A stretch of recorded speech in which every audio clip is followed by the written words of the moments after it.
तो प्यारे दोस्तों, आज है 14 जनवरी 2025 दिन मंगलवार और अब मध्य प्रदेश की शासकीय खबरें विस्तार से।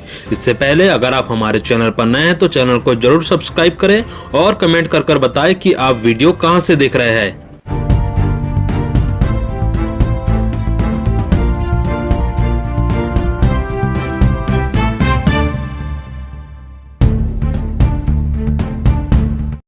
33 साल की सेवा में फुल पेंशन, प्रदेश के लाखों शासकीय सेवकों की बड़ी टेंशन।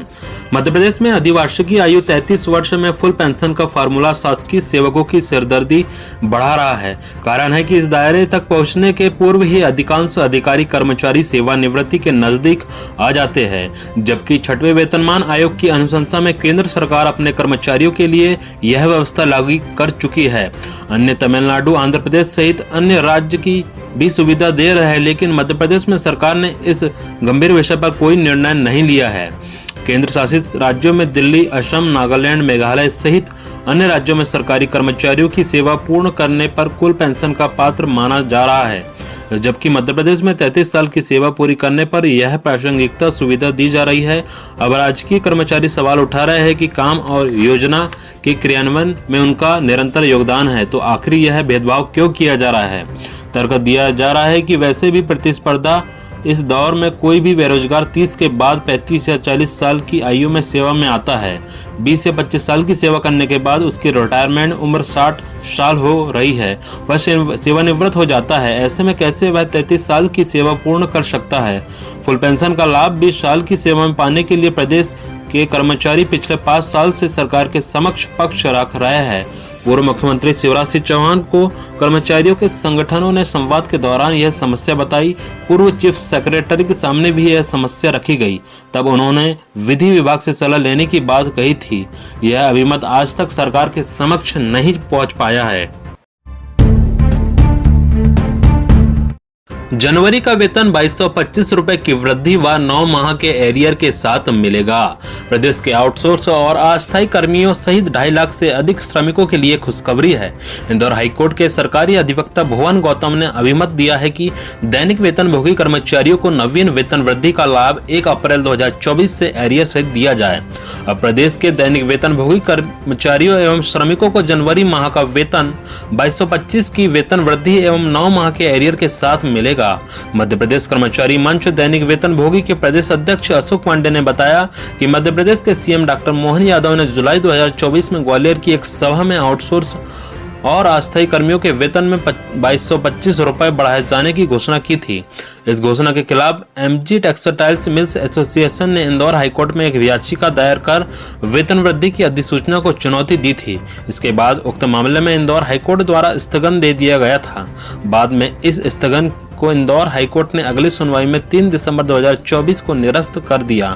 इसके बाद श्रमिकों की ओर से आवेदन श्रमायुक्त इंदौर में दिया, जिसमें मांग रखी कि वेतन वृद्धि के साथ एरियर 1 अप्रैल 2024 से दिया जाए। श्रम आयुक्त ने इस मामले में इंदौर हाईकोर्ट के शासकीय अधिवक्ता से अभिमत मांगा। अधिवक्ता ने जवाब में कहा कि कर्मचारियों को 1 अप्रैल 2024 से ही न्यूनतम पुनरीक्षित वेतन का लाभ मिलेगा। अब समग्र आईडी से मिलेगा सरकारी कर्मचारियों का वेतन। राज्य शासन ने तय किया है कि अब प्रदेश भर के सभी सरकारी कर्मचारियों का सत्यापन समग्र आईडी से होगा और इसमें आधार भी लिंक रहेगा। इस व्यवस्था के लागू होने के बाद वेतन व किसी तरह के भुगतान फेल होने की समस्या नहीं रहेगी और सेवानिवृत्त व आकस्मिक मृत्यु के दौरान नॉमिनी की वजह से क्लेम भुगतान भी लंबित नहीं होंगे। अभी केवल आधार बेस्ड व्यवस्था लागू है, जिसे अपडेट करने के लिए मध्य प्रदेश शासन के वित्त विभाग ने प्रदेश के सभी कलेक्टरों को आदेश जारी किया है, जिसमें शेड्यूल भी शामिल है। विज्ञान एवं प्रौद्योगिकी विभाग के द्वारा एकीकृत वित्तीय प्रबंधन सूचना प्रणाली के तहत सरकारी कर्मचारियों के सत्यापन एवं भुगतान अगले फरवरी महीने तक लागू हो जाएगी। इसके तहत शेड्यूल जिले के 10,000 कर्मचारी जोड़ेंगे, जिसमें नियमित और दैनिक वेतनभोगी व मानव सेवी शामिल है, जबकि प्रदेश भर के 1 करोड़ कर्मचारियों को इससे जोड़ा जाएगा। कोषालय अधिकारी को पत्र जारी कर समय सीमा में कर्मचारियों की प्रोफाइल अपडेट करने का निर्देश जारी किया है। आदेश में कहा गया है कि अब सभी सरकारी कर्मचारियों का समग्र आईडी से सत्यापन किया जाए और इसी आधार पर वेतन भुगतान होगा। शिक्षक नहीं तो पास के स्कूल से आएंगे पढ़ाने, 1500 रुपए का होगा भुगतान। मध्य प्रदेश बोर्ड 10वीं व 12वीं की परीक्षा 25 फरवरी से आयोजित होने वाली है। इसे देखते हुए प्रदेश भर के सरकारी स्कूलों में अध्ययन कार्य की व्यवस्था सुचारू बनाए रखने के लिए लोक शिक्षक संचालनालय ने शिक्षकों की नई व्यवस्था के लिए दिशा निर्देश जारी किए हैं। इसके तहत अब किसी स्कूल में अतिथि शिक्षक से लेकर स्थायी शिक्षकों के नहीं होने पर आसपास के सरकारी स्कूलों के शिक्षक उनके स्थान पर आकर बच्चों को पढ़ाएंगे। इस व्यवस्था में शिक्षकों को सप्ताह में 4 दिन अपने विद्यालय में आकर और 2 दिन निकट के विषय शिक्षक विहीन विद्यालय में सेवाएं देनी होगी। इसके तहत 10 दिन या उससे अधिक दिन के लिए आवागमन व्यय के रूप में 1500 रुपए का भुगतान किया जाएगा। आदेश के तहत आगामी माह में कक्षा 10वीं की बोर्ड परीक्षाएं शुरू हो रही है, इसलिए अध्ययनरत विद्यार्थियों के सहयोग के लिए तथा परिणाम में वृद्धि के लिए यह व्यवस्था हो रही है। मध्य प्रदेश अधिकारी कर्मचारी संयुक्त मोर्चा की बड़ी तैयारी, 48 मांगों को लेकर 4 चरणों में बड़ा आंदोलन। मध्य प्रदेश के अधिकारी कर्मचारी एक बार फिर सरकार के लिए मुश्किल खड़ी करने जा रहे हैं। डीएडीआर के बाद अब कर्मचारी सालों से लंबित मांगों को लेकर एकजुट हो रहे हैं। अपने अधिकारों के लिए प्रदेश के कर्मचारी 1 महीने तक सरकार के खिलाफ धरना प्रदर्शन की तैयारी कर चुके हैं। इसकी शुरुआत 16 जनवरी से होगी, जबकि समापन 16 फरवरी को किया जाएगा। कर्मचारी नेताओं ने बताया कि 12 जनवरी को जिला स्तर पर संगठन के प्रतिनिधियों की बैठक आयोजित की गई थी, जिसमें आगामी 1 महीने तक चलने वाले आंदोलन की रूपरेखा तैयार की गई है। मध्य प्रदेश अधिकारी कर्मचारी संयुक्त मोर्चा के अध्यक्ष MP द्विवेदी ने बताया कि पदोन्नति शुरू करने, पुरानी पेंशन बहाली, लिपिकों को राज्य मंत्रालय के समान ग्रेड पे सीधी भर्ती के रिक्त पदों को समयबद्ध तरीके से भरने और पेंशनर्स को कर्मचारियों की तरह जनवरी 2024 से डीए प्रदान करने समेत अन्य 46 मांगों को लेकर हम सरकार के प्रतिनिधियों के साथ निरंतर बात कर रहे हैं, लेकिन अब तक इसका समाधान नहीं हुआ। ऐसे में अब कर्मचारी को सड़कों पर उतरना पड़ रहा है। इसके लिए कर्मचारियों ने रणनीति बना ली है। जिला से लेकर संभाग स्तर पर राजधानी भोपाल में भी मांगों को पूरी करने के लिए प्रदर्शन किया जाएगा। अधिकारी कर्मचारी संयुक्त मोर्चा के अध्यक्ष द्विवेदी ने कहा कि 16 जनवरी को आंदोलन के पहले दिन अधिकारी कर्मचारी संयुक्त मोर्चा सभी जिलों में प्रमुख स्थानों से होकर कलेक्ट्रेट तक रैली निकालेंगे। इस दौरान मुख्यमंत्री और मुख्य सचिव के नाम कलेक्टर को ज्ञापन सौंपा जाएगा। यदि फिर भी राज्य सरकार कर्मचारियों की मांगों पर विचार नहीं करती है तो फिर 24 जनवरी को यह ज्ञापन विधायकों और सांसदों को सौंपा जाएगा। इसके बाद 7 फरवरी को सभी जिला मुख्यालयों में धरना प्रदर्शन होगा। इस दौरान राजधानी में सतपुड़ा भवन के सामने भी सांकेतिक प्रदर्शन करेंगे। इसके बाद भी सरकार कर्मचारियों की लंबित मांगों पर अमल नहीं करती है तो 16 फरवरी को ब्लॉक, जिला और संभाग स्तर पर आंदोलन करेंगे। 3 साल से 12,000 कर्मचारी पहुंचे कोर्ट, मामले सुलझाने शिक्षा विभाग को खर्चने पड़े 5 करोड़। मध्य प्रदेश शिक्षा विभाग के अफसरों की मनमानी और गलत आदेशों के कारण हर साल 4,000 से ज्यादा अधिकारी कर्मचारी न्यायालय की शरण में पहुंच रहे हैं। विभाग के कर्मचारी अक्सर अफसरों द्वारा लिए गए गलत निर्णयों को लेकर परेशान होते रहते हैं, जिसमें सुधार के लिए पहले अधिकारियों के पास गुहार भी लगाई जाती है, लेकिन जिम्मेदार अपनी गलती मानने की बजाय कर्मचारियों में ही कमियां निकालकर महीनों चक्कर कटवाते रहते हैं। इसके बाद भी जब कर्मचारी की समस्या हल नहीं होती है तो वह कोर्ट की शरण में पहुंच जाता है। खास बात यह है कि कोर्ट से न्याय की गुहार भी सब नहीं लगा पाते। आर्थिक रूप से मजबूत और विभागीय अफसरों की चालबाजी का जवाब देने में सक्षम कर्मचारी ही कोर्ट जाकर न्याय मांगते हैं। ऐसे में विभाग को भी कोर्ट में जवाब देना पड़ता है। ज्यादातर मामलों में अधिकारियों के गलत निर्णय उजागर भी होते हैं, जिस पर कोर्ट गलती सुधारने के आदेश भी देता है, लेकिन कई बार तो विभाग के अफसर कोर्ट के आदेश को भी नहीं मानते हैं। ऐसे में पीड़ित कर्मचारी दोबारा कोर्ट की शरण में जाता है। इसके कारण शासन को हर साल 1.25 करोड़ रुपए तक खर्च करने पड़ रहे हैं।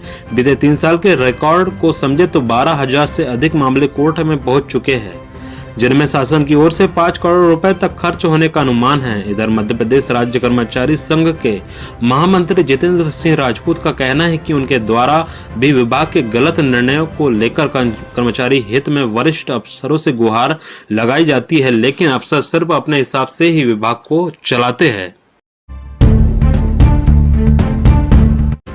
न्यूनतम पुनरीक्षित वेतन को लेकर फिर सड़क पर उतरेंगे श्रमिक। हाईकोर्ट की इंदौर बेंच का निर्णय आने के बाद भी सरकार श्रमिकों को न्यूनतम पुनरीक्षित वेतन देने के आदेश जारी नहीं कर रही है। इससे नाराज प्रदेश के श्रमिक एक बार फिर सड़क पर उतरने की तैयारी कर रहे हैं। Centre of Indian trade union भेल ने इसकी तैयारी शुरू कर दी है। संगठन के महासचिव दीपक गुप्ता का कहना है कि राज्य सरकार को हाईकोर्ट के निर्णय पालन न करने पर अवमानना की कार्रवाई किए जाने का नोटिस दिया है। अब भी सरकार ने न्यूनतम वेतन देने का आदेश जारी नहीं किया है तो श्रमिक फिर से सड़क पर उतरकर अपना हक मांगेंगे। प्रदेश में 35 लाख से अधिक श्रमिक है जो सरकारी विभागों से लेकर निजी कंपनियों में कार्यरत है। सरकार ने अप्रैल 2024 से उनके वेतन में 25% की वृद्धि की थी, पर निजी कंपनियां हाईकोर्ट चली गई और उन्होंने स्टे मिल गया। 3 दिसंबर को सुनवाई के बाद स्टे हटा दिया गया। इसके बाद से श्रमिक बढ़े हुए वेतन का इंतजार कर रहे हैं। कुछ सहायक श्रम अधिकारियों ने यह आदेश भी जारी कर दिए थे तो श्रमायुक्त ने उन्हें वापस लेने के निर्देश दे दिए। एमपी बोर्ड परीक्षाओं का पैटर्न बदला। मध्य प्रदेश बोर्ड परीक्षा से जुड़ी एक बड़ी खबर है। दरअसल माध्यमिक शिक्षा मंडल ने बोर्ड परीक्षा का पैटर्न बदल दिया है। अब 10वीं के प्रत्येक विषय का पेपर 75 अंक और 12वीं के विषयों का 80 अंक का पेपर होगा।